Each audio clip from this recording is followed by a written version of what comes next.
Welcome back to Big Boss season 9 Telugu analysis. So ఇంకా 1 వీకే ఉంది. So ఫైనలిస్టులు ఎవరో కూడా డిసైడ్ అయిపోయారు. సో ఇక్కడ మనం మాట్లాడుకోవాల్సింది ఏంటంటే టాస్క్లో అంత స్కోర్ బోర్డులో హైయెస్ట్ వెళ్ళిన తనుజ గారు తనకి ఉన్న 3 lakhs త్యాగం చేస్తే, అంటే ఎవరైతే బిగ్ బాస్ విన్నర్ అవుతారో వాళ్ళకి 3 lakhs మైనస్ అవుతుంది. సో ఆ 3 lakhs మీరు త్యాగం చేస్తే మిమ్మల్ని సెకండ్ ఫైనలిస్ట్గా ఇమ్యూనిటీ కూడా ఇస్తాము అని చెప్పిన తర్వాత దానికి తనుజ గారు ఒప్పుకోలేదు. ఒప్పుకోకుండా నేను ఆడియన్స్ ఓటింగ్తోనే వెళ్తాను అని అనడం. సో దానికి చాలా మంది అప్రిషియేట్ చేశారు. ఆడియన్స్ యొక్క ఎమోషన్స్కి ఓటింగ్ చాలా ఇంపార్టెన్స్ ఇచ్చారని సో చాలా అప్రిషియేట్ చేశారు. సో అదే విషయం తనుజ గారు వచ్చి బయట చెప్పేసరికి ఎస్పెషల్లీ కొందరు ఇదయ్యారు. కొంతమంది ఎస్పెషల్లీ కళ్యాణ్ గారు చాలా ఫీల్ అయిపోయారు. సో వెంటనే స్పీడ్గా సోఫాలో నుంచి లేచి బయటకు వెళ్ళిపోయారు. సో కాసేపటికి తనుజ గారు వెంటనే కళ్యాణ్ గారిని వెతుకుంటూ వాష్రూమ్స్ వైపు వెళ్ళటం, తర్వాత పక్కన గార్డెన్ కూర్చొని ఉంటే సో గార్డెన్లోకి వెళ్ళి అలాగే చూస్తూ మోకాళ్ళ మీద కూర్చున్నారు. సో ఇక్కడ మనం కళ్యాణ్ యొక్క మేనర్స్, వెల్ మేనర్డ్ బిహేవియర్ గెచ్చని చూడొచ్చు. వెంటనే ఆ కుర్చీలో నుంచి దిగేసి తను కింద కూర్చున్నాడు, అంటే తనకు రెస్పెక్ట్ ఇవ్వడానికి. సో యాక్చువల్గా తనుజ గారు కళ్యాణ్ గారి కన్నా పెద్ద అండ్ మంచి సెలబ్రిటీ, ఫేమస్, అంత బాగుండదు. తనొచ్చి మోకాళ్ళ మీద కూర్చొని ఆ కుర్చీలో కూర్చోవడం బాగుండదనే ఉద్దేశంతో కళ్యాణ్ గారి కింద కూర్చోవడం అనేది సో ఆడియన్స్కి చాలా క్యూట్గా అనిపించింది. సో వెంటనే కళ్యాణ్ గారు తన మీద ఉన్న కన్సర్న్తోనే, సో ఇంత కష్టపడ్డ 14 weeks కష్టపడి టాస్క్లన్నీ గెలిచి సో ఎంతో ప్రాణం పెట్టి ఆడావు. సో చివరికి 3 lakhs కోసం నువ్వు ఇమ్యూనిటీని త్యాగం చేస్తావా అని చెప్పి పక్కన హౌస్మేట్లను చూస్తే ఇండైరెక్ట్గా 3 lakhs నాకు అవసరమైతే నువ్వు ఇవ్వలేవా, మాకు అవసరమైతే నువ్వు ఇవ్వలేవా, లేదా నీకు అవసరమైతే మేము ఇవ్వలేమా, సో 3 lakhs కోసం నువ్వు ఇమ్యూనిటీని త్యాగం చేయడం ఏంటి అని చాలా ఎమోషనల్ అయ్యారు కళ్యాణ్ గారు ఎస్పెషలీ. సో వెంటనే కళ్యాణ్ గారు వెంటనే తనుజ గారు కూడా ఎమోషనల్గా కన్నీళ్ళు పెట్టుకోవడం జరిగింది. సో ఇక్కడ ఏంటంటే వాళ్ళిద్దరి యొక్క కన్సర్న్, ఒకళ్ళ మీద ఉన్న కన్సర్న్ చాలా ముచ్చటేసింది. ఎస్పెషలీ కళ్యాణ్ గారు తనుజ గారి మీద ఉన్న కన్సర్న్తో చెప్పారు. సో ఇంత కష్టపడ్డావు కదా, అవకాశం వచ్చినప్పుడు దాన్ని ఎందుకు యూటిలైజ్ చేసుకోలేదు అనేది కళ్యాణ్ గారి యొక్క అభిప్రాయం.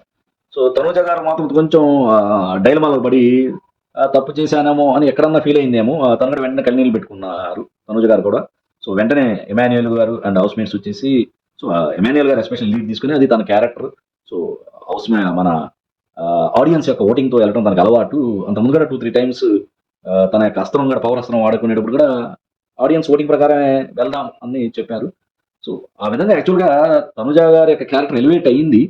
బట్ ఇక్కడ ఏంటంటే తనుజ గారి యొక్క క్యారెక్టర్ ఎలివేట్ అయినా ఇక్కడ కళ్యాణ్ గారి యొక్క కన్సర్న్ టువర్డ్స్ తనుజ గారి మధ్యలో, వాళ్ళిద్దరి మధ్యలో ఉన్న బాండింగ్, సో అది ఫ్రెండ్షిప్ బాండింగ్ అనుకోండి, సో ఎమోషనల్ బాండింగ్ అనుకోండి, సో వాళ్ళ మీద ఒకరి మీద ఒకరికి ఉన్న అభిమానం అనుకోండి, సో వాట్ ఎవర్ మేబీ అది ప్రస్ఫుటంగా కనిపిస్తుంది.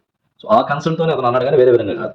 So at the same time మళ్ళీ సోఫాలో కూర్చొని నన్ను బిగ్ బాస్ నేను ఎన్ని టాస్క్లు ఇంత విన్ అయ్యాను కదా, నన్ను అసలు పొగలేదని, సో ఈ గుండెకాయకి, ఈ చిన్న గుండెకాయకి కూడా అప్రిషియేషన్ కావాలి కదా, సో అవసరం లేదనుకుంటున్నాడా అని క్యూట్గా సో తనుజ గారు మాట్లాడటం చాలా బాగుంది.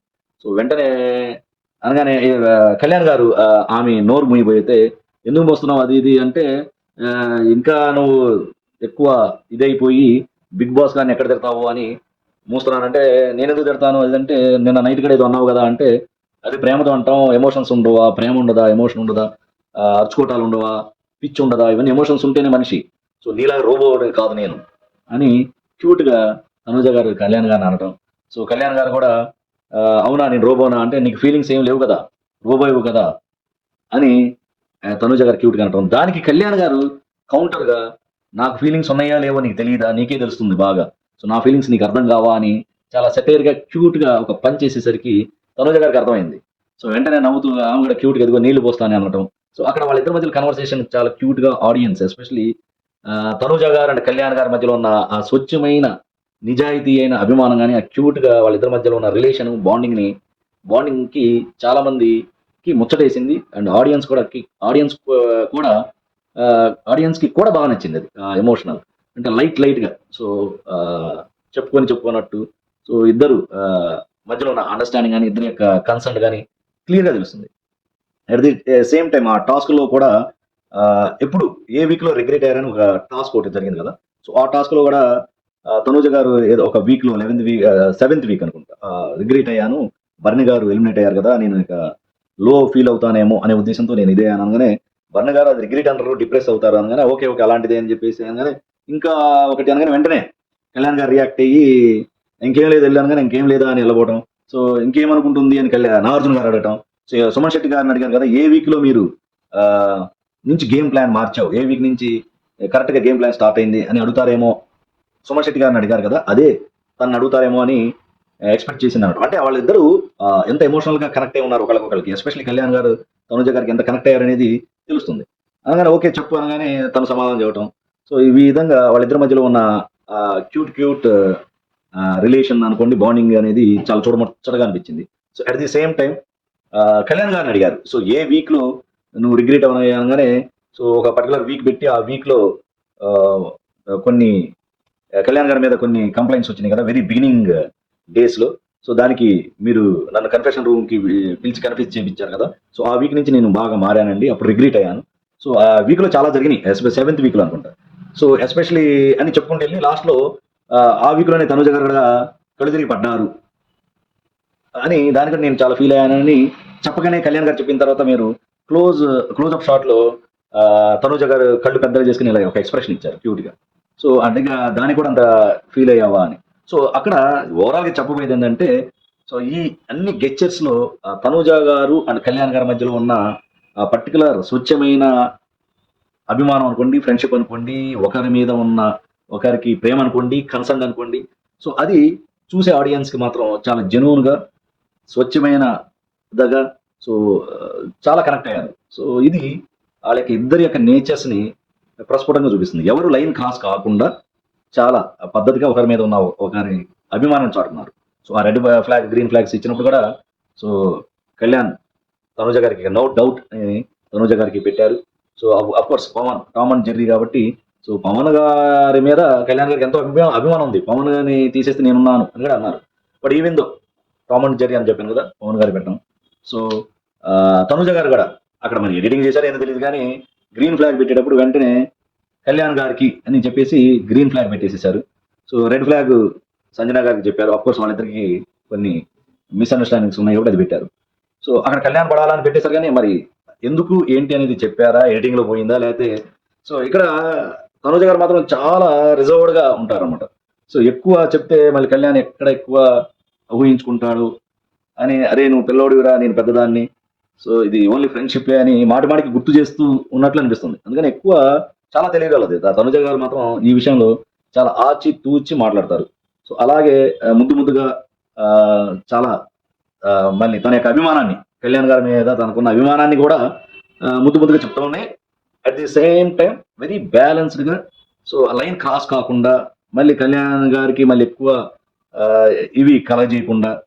సో ఇక్కడ తనుజ గారు మాత్రం మనం మెచ్చుకోవాలి, చాలా బ్యాలెన్స్డ్ గా, బ్యాలెన్స్డ్ వెల్ మేనర్డ్ గా, at the same time detached గా లేకుండా చాలా బ్యాలెన్స్డ్ గా మేనేజ్ చేసుకోవడం. At the same time Kalyan కూడా అదే విధంగా తనుజ గారికి రెస్పెక్ట్ ఇస్తూ ఇంకా ఆ, ఒక ఒక ఆకు ఎక్కువే తనుజ గారి మీద కొంచెం ఎక్కువ కన్సర్న్డ్ గా ఆ, ఉండటం కానీ, సపోర్టివ్ గా మోరల్ సపోర్ట్ ఇవ్వడం కానీ, మోటివేట్ చేయడం కానీ. సో ఎప్పుడు ఏ ఇది వచ్చినా సరే తనుజ గారికి ఏ ఇబ్బంది వచ్చినా తను ముందుకు రావడం, ముందు ఉండటం. సో చాలా సో బిగ్ బాస్ ఇప్పటివరకు జరిగిన తెలుగు బిగ్ బాస్ హిస్టరీలో ఇలా సో బ్యాలెన్స్డ్ గా, సో ఇద్దరు పర్ఫెక్ట్ గా ఒకరి మీద ఒకరికి ఉన్న కన్సర్న్ కానీ రియల్ ఫ్రెండ్షిప్ అని అనిపిస్తుంది. సో అది ఆడియన్స్ కి చాలా బాగా నచ్చింది. సో అఫ్ కోర్స్ ఈ 1 వీక్ తర్వాత అది మనం మిస్ అవుతాం. సో బయటికి వెళ్ళిన తర్వాత సో ఎవరు ఎలా అది రిసీవ్ చేసుకుంటారో భవిష్యత్తులో మనం చూస్తాం. సో ఇది మెయిన్ కళ్యాణ్ గారు అండ్ తనుజ గారి మధ్యలో ఉన్న ఫ్రెండ్షిప్ అనేది మాత్రం ఈ తెలుగు బిగ్ బాస్ చరిత్రలో ఇప్పటివరకు ఇలా లైన్ క్రాస్ కాకుండా క్యూట్ క్యూట్ గా ఆ, చాలా అది చెప్పడానికి కూడా వీలు లేకుండా ఆ, చాలా స్వచ్ఛమైన అభిమానాన్ని ఇద్దరు ప్రదర్శించుకుంటున్నారు. సో దీనికి ఇద్దరికి హ్యాట్స్ ఆఫ్ చెప్పాలి. So that is the main analysis. తర్వాత ఆ, అన్ని ఏవో ప్రమోస్ వచ్చినాయి. ఓవరాల్ గా సుమన్ శెట్టి గారు ఎలిమినేట్ అయ్యారు పాపం. సో చాలా మంచి మనిషి, యాక్చువల్ గా ఎలాంటి కంప్లైంట్స్ లేని వ్యక్తి. సో తను చెప్పాలని సూటిగా సుత్తి లేకుండా చెప్పడం. సో బర్నీ గారు అండ్ డిమోన్ పవన్ గారి గురించి చెప్పుకోవాలంటే, రీతు గారు వెళ్ళిపోయిన తర్వాత డిమోన్ పవన్ గారు అండ్ దివ్య గారు వెళ్ళిపోయిన తర్వాత బర్నీ గారు. సో ఇద్దరు బాగా గేమ్ ని బాగా ఆడుతున్నారు. సో ఇప్పుడు ఓపెన్ అప్ అయినట్టు అనిపించింది. బట్ అసలు ఆల్రెడీ ఇంకా 1 వీకే ఉంది. సో మన భరణి గారి యొక్క వేరే కామెడీ యాంగిల్స్ కూడా చూస్తున్నాం. బట్ డిమాండ్ పవన్ చాలా యాక్టివ్ గా, సో చాలా నవ్విస్తూ ఉన్నారు, బాగా ఓపెన్ అప్ అయ్యారు ఇద్దరు. సో ఇది బిగినింగ్ నుంచి ఉన్నట్టయితే వాళ్ళిద్దరు పొజిషన్ ఇంకా ఒక రేంజ్ లో ఉండేది. It is too late. So అంత టైం వేస్ట్ చేసుకున్నారేమో అని అనిపిస్తుంది. ఓవరాల్ గా టాప్ 5 లో ఫస్ట్ కళ్యాణ్ గారు, తర్వాత సెకండ్ ఫైనలిస్ట్ ఎమాన్యుయల్ గారు, తనూజ గారు, సంజన గారు, డిమాండ్ పవన్ గారు. సో డిమాండ్ పవన్ గారు ఒకప్పుడు అసలు దాదాపు 3 వీక్స్ నుంచి ఎలిమినేట్ అవ్వచ్చు అనుకున్నారు పాపం. డిమాండ్ పవన్ గారు కూడా ఈ డిజర్వ్స్, ఇంకా అసలు టాప్ 3లో ఉండాల్సిన వ్యక్తి. కొన్ని కారణాల వల్ల అందరూ తెలుసు కదా, ట్రాక్ వల్ల టాప్ 5లో, లాస్ట్ 5లో ఉన్నారు. 5th ప్లేస్ లో ఉన్నట్టున్నారు, 4th or 5th ప్లేస్ లో ఉన్నారు. సో ఓవరాల్ టాప్ 5 అనేది తెలిసిపోయింది. బర్ని గారు కూడా ఎలిమినేట్ అయ్యారంట. So eliminated.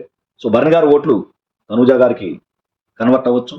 అండ్ మన సుమన్ శెట్టి గారి యొక్క ఓట్లు కళ్యాణ్ గారికి వెళ్ళొచ్చు అని అంటున్నారు. చూద్దాం. సో వీళ్ళిద్దరికి ప్లస్ అవ్వచ్చు. ఓవరాల్ గా గట్టి పోటీ మాత్రం తనూజ వర్సెస్ కళ్యాణ్ మధ్యలో ఉంటుంది. బట్ గమ్మత్ ఏంటంటే ఆన్ స్క్రీన్ తనూజ గారు, కళ్యాణ్ గారు అసలు బెస్ట్ ఫ్రెండ్స్. సో ఒకరి మీద ఒకరి యొక్క కన్సర్న్ ఎంత బాగుందో అది టిల్ ఎండ్ ఉంటుంది. సో టాప్ 5 అయిపోయింది, ఇక పెద్ద టాస్క్లు ఏముండవు. ప్యూర్ ఓటింగ్ మీదే విన్నర్స్ అవుతారు. సో ఎవరి అభిమాన కంటెస్టెంట్లు ఎవరైతే మీరు ఉన్నారో వాళ్ళకి, సో ఎలాంటి నెగిటివిటీ, మీ యొక్క అభిమాన కంటెస్టెంట్లకి మీరు ఓట్లు వేసుకోండి. సో వేరే వాళ్ళ గురించి నెగిటివ్ మాట్లాడకుండా, సో మీకు ఎవరు నచ్చితే ఎవరు, అది కళ్యాణ్ గారు అవ్వచ్చు, తనూజ గారు అవ్వచ్చు, అండ్ ఎమాన్యుయల్ గారు అవ్వచ్చు, సంజన గారు అవ్వచ్చు, and at the same time demand Pawan గారు. సో ఎవరి అభిమానులు వాళ్ళ కంటెస్టెంట్లకి తప్పకుండా ఓట్లు వేసుకొని వీలైనంత వరకు విన్నర్ అవడానికి ట్రై చేయాలి. సో అకార్డింగ్ టు ఓటింగ్ పర్సంటేజ్ని బట్టి తనూజ వర్సెస్ అండ్ కళ్యాణ్ గారు అన్నట్టు ఉందంట. సో దాదాపు అన్ని సోషల్ మీడియాలో తనూజ వర్సెస్ కళ్యాణ్ గారు అని నడుస్తుంది. సో చూద్దాం the Big Boss game. So ఎప్పుడు ఎలా టర్న్ అవుతుందో తెలియదు. సో ప్రమోస్ కూడా వచ్చినాయి, చాలా ఇంట్రెస్టింగ్ గా ఉన్నాయి. సో ఒకళ్ళని ఒకళ్ళు ఇమిటేట్ చేసుకోవటం. సో అంతకుముందు జరిగిన రీతు అండ్ పవన్ గారి మధ్యలో జరిగిన ఆ చిన్న చిన్న క్యూట్ ఫైట్స్ చాలా అందరినీ ఆడియన్స్ ఆకట్టుకుంటున్నాయి. And at the same time మన భరణి గారు తనూజ గారి యొక్క ఒకసారి విజిల్ వేయటం. So at the same time touch చేయడానికి వెళ్ళి అడగటం, సో క్యూట్, ఓకేరా, థ్యాంక్ యూరా అని అంటాం. సో ఇక్కడ భరణి గారి యొక్క కామెడీ వ్యూని కూడా, కామెడీ యాంగిల్ కూడా మనం చూసాం. సో అందరూ ఎమాన్యుయల్ గారి యొక్క పెర్ఫార్మెన్స్ కూడా అదుర్స్. అండ్ సంజన గారు ఎవరు తక్కువ కాదు, టాప్ 5 అంటే అందరే. ఈవెన్ డిమాండ్ పవన్ గారు కూడా చక్కగా ఓపెన్ అప్ అయి మంచి తన యొక్క కామెడీ యాంగిల్ కూడా చూస్తున్నాం. సో టాప్ 5 కంటెస్టెంట్లు అంటే టాప్ 5 కంటెస్టెంట్లే అన్నట్టు ఉంది. సో ఎవరు తక్కువ కాదు. సో సో ఫ్యాన్స్ బేస్ వల్ల, కొన్ని ఓటింగ్ పర్సంటేజ్ వల్ల ఒకళ్ళు విన్నరు, ఒకళ్ళు రన్నర్ అప్ అలా మిగిలిపోవచ్చు. చూద్దాం. ఆ అమౌంట్ కూడా చూపించారు 50 lakhs అని. సో ఆ 50 lakhs ఎవరికి వస్తుందో చూడాలి. సో ఎవరికి వాళ్ళు ఓటింగ్ అనేది కరెక్ట్ చేసుకొని, సో ఓవరాల్ గా ఇప్పటివరకు జరిగిన season, Bigg Boss season all 9లో the best TRP rating Bigg Boss 9కే వచ్చింది. సో ఎందుకంటే ఎస్పెషల్లీ బిగ్ బాస్ టీమ్ మాత్రం ఈసారి కొంత చాలా ఇంట్రెస్టింగ్ గా, చాలా ఏమంటారు, క్రియేటివ్ గా. సో అంతకుముందు జరిగిన బిగ్ బాస్ షోస్ కి భిన్నంగా చాలా బాగా కేర్ తీసుకుని ప్రతి టాస్క్ ని కానీ జక్కనలాగా చెక్కారని చెప్పాలి. ఈవెన్ ఆర్టిస్టిక్ గా, చాలా క్రియేటివ్ గా ట్విస్టులు పెట్టుకుంటూ, చాలా ఇన్నోవేటివ్ గా. సో ఓవరాల్ గా Big Boss team top to bottom, from art light boy నుంచి డైరెక్షన్ టీం వరకు అందరికి రియల్ గా హ్యాట్స్ ఆఫ్ చెప్పాలి. సో చాలా ట్విస్టులు. సో ఫైర్ స్టామ్ అంటాం కానీ, అగ్ని పరీక్ష అని పెట్టడం కానీ. సో ఓవరాల్ గా ఇక్కడ బిగ్ బాస్ టీమ్ సక్సెస్ అయ్యారు బాగా అని చెప్పాలి. సో అందుకనే అఫ్కోర్స్ కంటెస్టెంట్ యొక్క పెర్ఫార్మెన్స్ అదిరిపోయింది. సో మన మెయిన్ గా బిగ్ బాస్ టీమ్ యొక్క వాళ్ళ యొక్క ఏమంటారు, వాళ్ళ యొక్క కష్టం కానీ, వాళ్ళ యొక్క క్రియేటివిటీ కానీ, సో ఎక్సలెంట్ గా ఉంది ఈసారి. అంటే అంతకుముందు జరిగిన బిగ్ బాస్ సీజన్ కన్నా భిన్నంగా ఉండటంతో ఆడియన్స్ బాగా కనెక్ట్ అయ్యారు. సో టీఆర్పీ రేటింగ్ కూడా ఒక రేంజ్ లో నంబర్ 1 ఇప్పటివరకు జరిగిన తెలుగు 9 seasons లో top 9 season 9 is the highest TRP rating ఉండటంతో మెయిన్ బిగ్ బాస్ టీం యొక్క పాత్ర బాగుంది. సో ఎప్పటికెప్పుడు ఏ రోజుకు ఆ రోజు. సో యాక్చువల్గా ఏంటంటే మధ్యలో కొంచెం బోరింగ్ గా ఉండేవి అంతమంది సీజన్స్ లో. ఇక్కడ మాత్రం ఎవ్రీ డే సో నూతనంగా కొత్త థాట్స్ తో చాలా బాగా డిజైన్ చేశారు. సో దీనికి మనం బిగ్ బాస్ టీమ్ కి హ్యాట్స్ ఆఫ్ చెప్పుకోవాలి ఫస్ట్. సో అందుకనే Bigg Boss season 9 top most TRP rating వచ్చింది. At the same time Nagarjuna గారు హోస్టింగ్ కూడా చెప్పాల్సిన పని లేదు, బ్రహ్మాండంగా చెప్పారు. So this is all about analysis on Bigg Boss season 9 Telugu. So నా అనాలిసిస్ మీకు నచ్చినట్టయితే సో కామెంట్స్ చేయండి, లైక్ చేయండి, నా ఈ వీడియోని షేర్ చేయండి. సో దట్ ఏంటంటే కొంతమందికి రీచ్ అవుతుంది. సో కొంతమంది ఏంటంటే జస్ట్ లైక్ అలా హైలైట్ చూసేసి వదిలేస్తున్నారు. సో ఇది షేర్ చేయడం వల్ల ఎవరు జెన్యూన్, ఎవరు ఏంటి అని తెలిసి కోర్స్ అయిపోయింది. టాప్ 5 ఉన్నారు కాబట్టి సో ఎవరు అభిమాన కంటెస్టెంట్‌కి వాళ్ళు ఓటేసుకొని ఎవరి ప్రయత్నాలు వాళ్ళు చేసుకోవడం best. At the same time నా రిక్వెస్ట్ ఏంటంటే మిగతా కంటెస్టెంట్‌లని నెగెటివ్‌గా సో డీగ్రేడ్ చేయకుండా మాట్లాడుతూ ఎవరు ఓట్స్ వాళ్ళకేసుకుంటే బావుంటుంది. So this is all about my analysis. And please subscribe my channel బలారే టిమ్మక. జై హింద్.